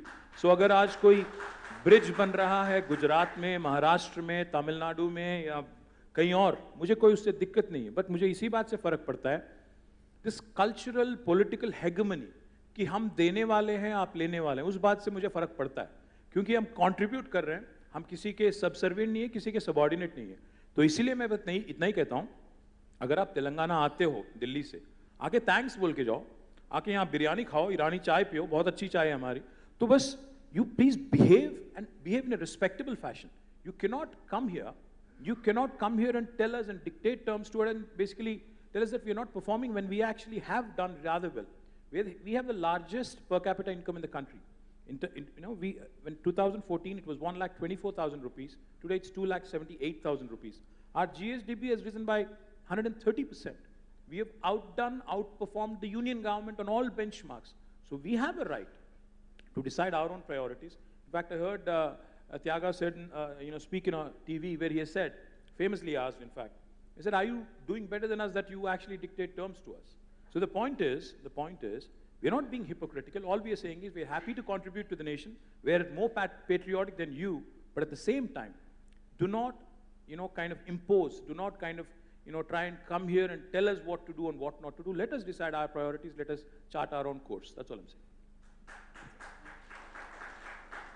Can I just add one point? Do you think a fiscal council where fiscal rules are determined in collaboration with the center and state can help resolve this challenge?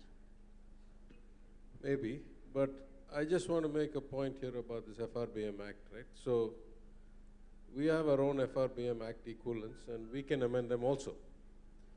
But the difference between us and the union government, once the union government amends its act, and it has done, as KTR said, 18 times and violated, that's the end of the story.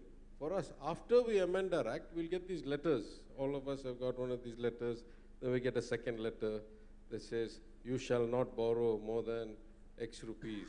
You shall not borrow so much of it, more than so much of it in the market, etc., etc.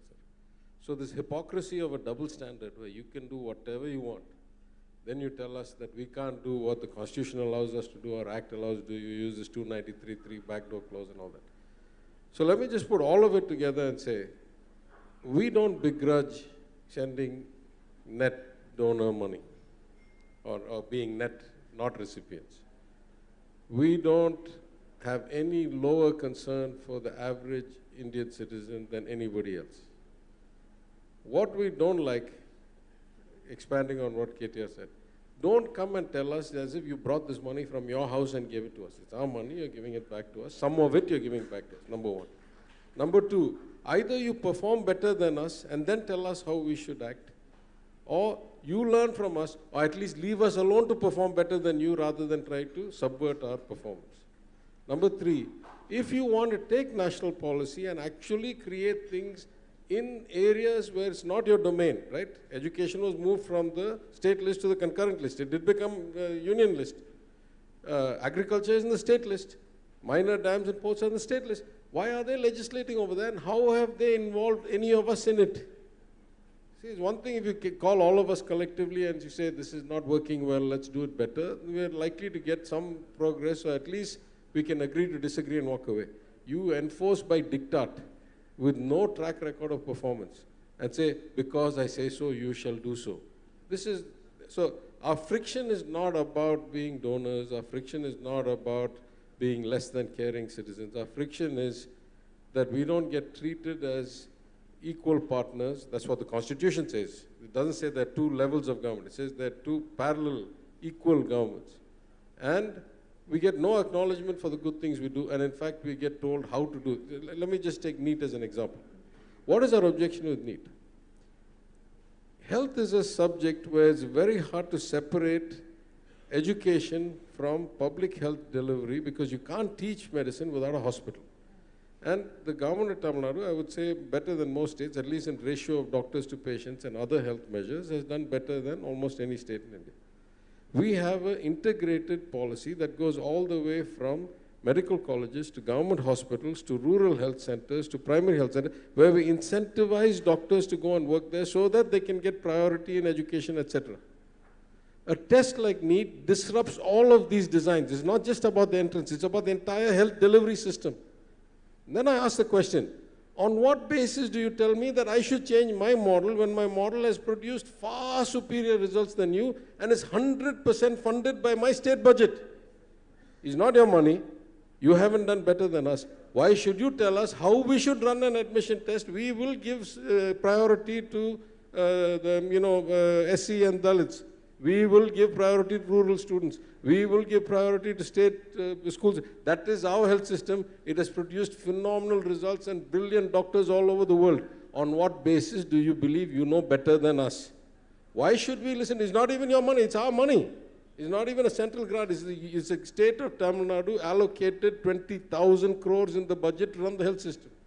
So this is the attitude that we don't like. Otherwise, we're willing to play with anybody on anything. We're willing to participate, to discuss, to come out with better outcomes, right? Is this big brother or big daddy or, messiah complex that we have a problem with? So the first question being Dr. Isaac's question, the fiscal issues. In fact, I completely agree with the rest on this. The reason being 60% of the expenditure normally is borne by the states, whereas 60% of the revenue goes to the center.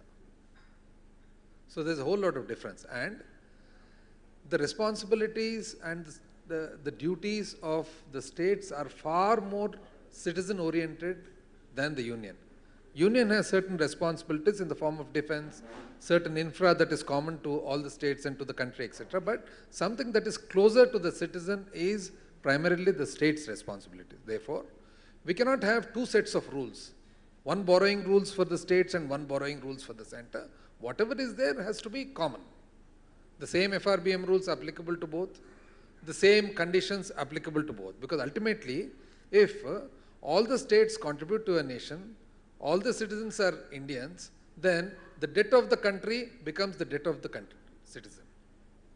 If the debt of a state is equally distributed to the citizens of the state, the debt of the country also becomes equally distributable to the citizens of the country. Therefore, here we have to be on common ground, them and us. And coming to Poonam's question about special category, it is actually a very solemn assurance and promise given to the state of Andhra Pradesh during the reorganization of the state. During the reorganization of the state, it is like almost after a long time, you send your manager away without even telling them why you are sending him away. And while sending him away, you tell him that, okay boss, I'm going to give you an apartment, and you don't give even that. This is what has happened. And at that point of time, the special category, whatever assurance was given, should have been implemented immediately. Normally what happens, Poonam, I don't know if you have traveled by train ever to Mumbai. You have? Okay, then, in case you travel by train, if you are on time, you reach Bombay Central on time. By any chance, if you are delayed in Kalyan, you wait till afternoon. You can never get there. So this is the same case. You should have got it in 2014. The then government should have fought and got it. Now it is like continuously fighting. South Jodo. South Jodo Yatra. Look, I'm a supporter of the Bharat Jodo Yatra. But You are? I am. But having said that, the South is also a place of diversities. I mean, the fact is that there are different experiences, different cultures, different languages, different needs and different experiences amongst the various southern states. But what we have in common is worth concerting about, because there are some elements that in the national project, I believe the South can usefully concert their views on. And if you were to look at, for example, KTR suggested maybe the Southern Zonal Council or something could be a forum, or maybe a separate fit-for-purpose forum could be created just to discuss these issues. I think we will find that the southern states have a lot of common interests, even one of which happens to be ruled by the BJP, the Karnataka experience is not very different from what Andhra and Telangana and Kerala and Tamil Nadu are experiencing in terms of the distribution of resources, in terms of other considerations. And therefore, it seems to me, yes, that the South can get their act together, talk to each other constructively, but at the same time preserving the very diversity within the South that we want to preserve within India as a whole. Southern diversity, I'm a half Tamil married to a Malayali. There's a lot of diversity, I can tell you. There's a question there. Yes. We'll take two questions. So from you here. I'll have to give privilege to this side now. So. Thank you, madam. Thank you. KTR साहब से मेरा सवाल है. पहले तो मैं आपको thanks करना चाहती हूँ. आप मेरे ट्विटर के कई ट्वीट्स पे आपने रिस्पॉन्ड किया. जो स्टेट इशू पे मैं बात करती हूँ, तो आपने रिस्पॉन्ड किया, बहुत अच्छा लगा. Thank you very much. मैं आपसे सवाल करना चाहती हूँ. आज ये बैठ के हम डिस्कस कर रहे हैं. अगर मन की बात जब आई थी, उस वक्त थी, उसको हम रिएक्ट करते. मन की बात, सारे स्कूल के बच्चों को मन की बात बिठा, सारे स्टेट में बिठा दिए थे. अगर उस वक्त अगर रिस्पॉन्ड करते, उस वक्त तो कुछ सोचते, तो आज इस तरह की बातें करने की ज़रूरत नहीं पड़ती। क्योंकि मैं ये देख रही हूँ भाग्यनगर बना दिया जाएगा, ये भी स्लोगन चल रहा है, और हम चाहते हैं ये नहीं होगा, क्योंकि तेलंगाना गवर्नमेंट, TRS गवर्नमेंट ने इसको वो तरीके से अपोज किया, और मुझे यकीन नहीं कि ऐसा नहीं होगा। लेकिन पेट्रोल पंप के पास देख रही हूँ बड़े बड़े बड़े पोस्टर लगते हैं हमारे प्रधानमंत्री जी के, और जब आज आ रही थी रूलिंग गवर्नमेंट के बड़े बड़े पोस्टर्स थे, तो उसके अपोजिट साइड में उनके भी बड़े बड़े पोस्टर्स उतने साइज में पड़े। तो मुझे डर लग रहा कि जैसा कि वैक्सीनेशन सर्टिफिकेट में मोदी जी के फोटो आ गई थी, कहीं बर्तन सर्टिफिकेट में आ जाएंगे क्या, ऐसा कुछ मसला तो नहीं होगा क्या? मेरा ये कंसर्न है। Thank you. Thank you. Can we just take one more from here? Hanji. Yeah, we'll take all three. Yeah. We are transgender persons, and the question is primarily to KTR sir as well as to the Minister sir from Andhra Pradesh. There are quite a few migrant transgender persons who have domicile now in Telangana who have roots in Andhra Pradesh. I have two questions. One is that while their natal families are claiming their rations in Andhra Pradesh, they get no ration in Telangana. It's a process. I must also thank you, KTR Garu, for the Transgender Welfare Board. Some of us are there now. From the time I asked you the question 4 years ago at Bharat Anenenu, we've come some distance. Thank you for that. The second question is, again, this is a South issue. The state of Karnataka has thankfully given 1% reservation. I would exhort you all to give a little more than that if possible. Thank you. Okay. In order to accommodate both questions, can you just keep them short? I know you've been waiting, sir. Yeah. No, this gentleman here, he's been waiting for some time. Can you just pass the mic to this gentleman here? He's been waiting for some time. Thank you. And then if you can just give him a mic too, so we can take both questions quickly. Thank you, KTR Garu. So my name is Bhaskar Pinna from USA. Just I want to give one question to you. So the discrimination among the states, right? How can we overcome that? So one nation, one India. So the humanity is a religion. Then how can we take over to the India, like instead of this religion and religion politics? So humanity is a religion, right? So one India, one nation, one vote, then one humanity. How can we take over to the citizen of India instead of the religion politics day by day? Thank you. Your question. Yeah. At the outset, I would like to compliment all the panelists for the quality of their discussions and the depth of their observations.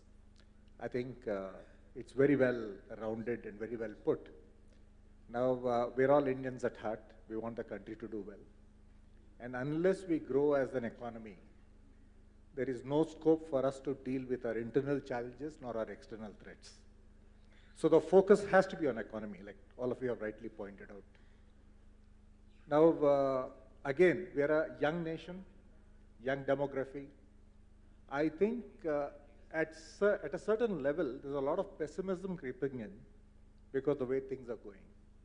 The focus has to be brought back to the economy rather than ideologies and things like that. My question is, will you all, I mean, I see this great quality of leadership here, and I see this as the future of the states. And will you all collectively work for bringing the focus back onto the growth of the economy rather than things that are inconsequential right now? Thank you. We've usually started the answers this way, so maybe we can start this way. And I think we're getting to the end of the session. So any last remarks you'd like to add to in response, please? I'll start with Sri Pallamraj Gari question. Definitely. I think we're all mostly regional parties, states that were made on linguistic lines. And the people of our respective states have put utmost confidence and trust on us and elected our governments and our chief ministers. So definitely, I think we'll rise to the occasion. Yeah, I think at the end of the day, results matter. Our job as public servants is to improve people's lives. Some of that we can do directly through schemes or subsidies or programs. Some of that we can foster an environment where the economy grows and more opportunities are created. But we must all hold ourselves accountable to some concrete outcomes, and if we feel we're making progress, then that validates everything. You know, we all come with different philosophies into public life. What philosophy you come with is only relevant if at the end of the day you deliver an outcome. Then you say, I was able to deliver this outcome because I came with social justice or inclusion or, you know, participation or whatever it is. What worries me about the country, if I look at the last 8 years, the agglomeration of power in one or two sets of hands has kept on accelerating. And the outcomes, either in absolute numbers or in relative numbers to where we should have been, had we been on a growth trajectory, have kept on going the wrong way. This is a dangerous, scenario anywhere. If you find that greater and greater political strength and institutional dominance and worse economic outcomes and lack of jobs and so forth. So I think what distinguishes us at this point today in the South is that we are bucking that trend. Our governments are delivering and we are improving people's lives, and therefore people elect us or re-elect us and give faith. This is the only sustainable model. If you cannot deliver results, sooner or later you're going to have to be held to account. It may take a long time. Large systems between cause and effect is a big gap, and it's hard to attribute which effect to which cause and all that. But at a macro level, there's not been any other sustained example in the world where things have kept on getting worse without some kind of correction. That's true in the markets, that's true in society, that's true in politics. So I couldn't agree with you more. I think really we should mark ourselves to market. What have we achieved? How many people's lives have gotten better? Is there a faster trajectory? Is there a better path? Those are the things we really should be bringing to the debate. And for the most part, I would say, at least in much of the South, until recently in Karnataka, those used to be the issues. Unfortunately, we are seeing now Karnataka slip a bit into all kinds of other issues, which is not good for the people. And already we can see the economic kind of consequences, right? I'm sure that in Telangana, in Andhra, certainly in Tamil Nadu, we're seeing lots and lots of big companies start to say, should we keep all our eggs in one basket? Should we really be Karnataka or Bangalore-centric? Should we start trying to diversify out? It's not yet become a exit, but it's certainly becoming a, should I invest any more in this society where things are not stable? So that's the future of any society, right? Is people's lives getting better. That's what we're all here for. And certainly I think we focus on that every day, and we'll continue to focus on that every day. It's ironic that when you had coalition governments and people who were considered weak, you actually saw huge progress in the country. And now you have this single-party government, and people who are considered, or individuals are considered, strong men, and outcomes are getting worse and worse. It tells you something about why democracy with a lot of debate and a lot of participation and a lot of voices and a lot of, dissent is actually a good thing. It yields better outcomes than the perception of, some, superhuman force, shall I say. Well, I think at the beginning of our conversation, the fear was expressed that some of the sentiments we're going to discuss might be seen as anti-national. I think it's worth stressing that I think everybody here in this panel is a nationalist. We are interested in seeing India prosper and thrive, but India is made up of all of us, is made up of all the states, is made up of all the people of this country. And clearly, when I talk about reimagining federalism, it's about achieving a more constructive balance between center, states, and indeed panchayats, so that we could actually have a win-win proposition for all. The idea should be, and should clearly be, that we want India to thrive. That means that everybody must feel they have a common stake in outcomes, and that those outcomes are sometimes better delivered at the lowest possible level, and in some cases can only be delivered at the national level. And I think until that's clearly understood, we're going to have the kinds of problems that particularly the three state ministers have so clearly identified in there. I urge all of us